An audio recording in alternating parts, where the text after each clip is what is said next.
There is no body of our people whose interests are more inextricably interwoven with interests of all the people than is the case with the farmers. The Country Life Commission should be revived with greatly increased powers. Its abandonment was a severe blow to the interests of our people. The welfare of the farmer is a basic need of this nation. It is the men from the farm who in the past have taken the lead in every great movement within this nation, whether in time of war or in time of peace. It is well to have our cities prosper, but it is not well if they prosper at the expense of the country. In this movement, the lead must be taken by the farmer themselves, but our people as a whole, through their governmental agencies, should back the farmer. Everything possible should be done to better the economic condition of the farmer and also to increase the social value of the life of the farmer, the farmer's wife, and their children. The burdens of labor and loneliness bear heavily on the women in the country. Their welfare should be the especial concern of all of us. Everything possible should be done to make life in the country profitable so as to be attractive from the economic standpoint. And there should be just the same chance to live as full, as well-rounded, and as highly useful lives in the country as in the city. The government must cooperate with the farmer to make the farm more productive. There must be no skinning of the soil. The farm should be left to the farmer's son in better and not worse condition because of its cultivation. Moreover, every invention and improvement, every discovery and economy should be at the service of the farmer in the work of production.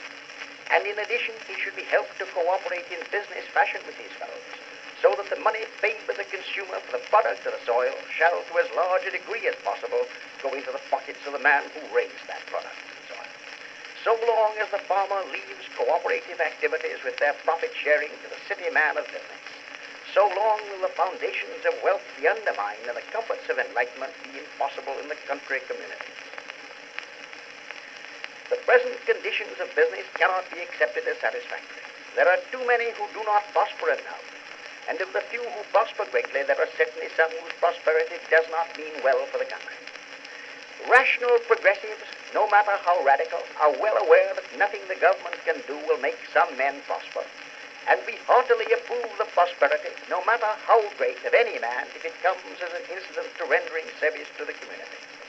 But we wish to shape conditions so that a greater number of the small men in business, the decent, respectable, industrious, and energetic men who conduct small businesses, who are retail traders, who run small stores and shops, shall be able to succeed, and so that the big man who is dishonest shall not be allowed to succeed at all. Our aim is to control business, not to strangle it, and above all, not to continue a policy of make-believe strangle toward big concerns that do evil, and constant menace toward both big and little concerns that do well. Our aim is to promote prosperity, and then to see that prosperity is passed around, that there is a proper division of prosperity.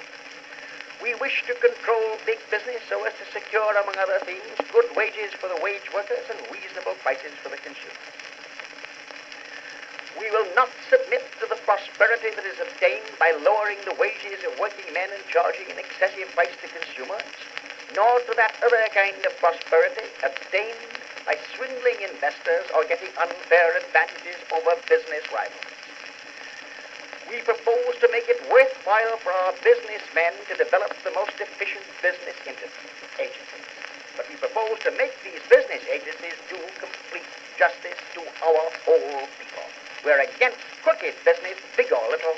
We are in favor of honest business, big or little. We propose to federalize conduct and not size.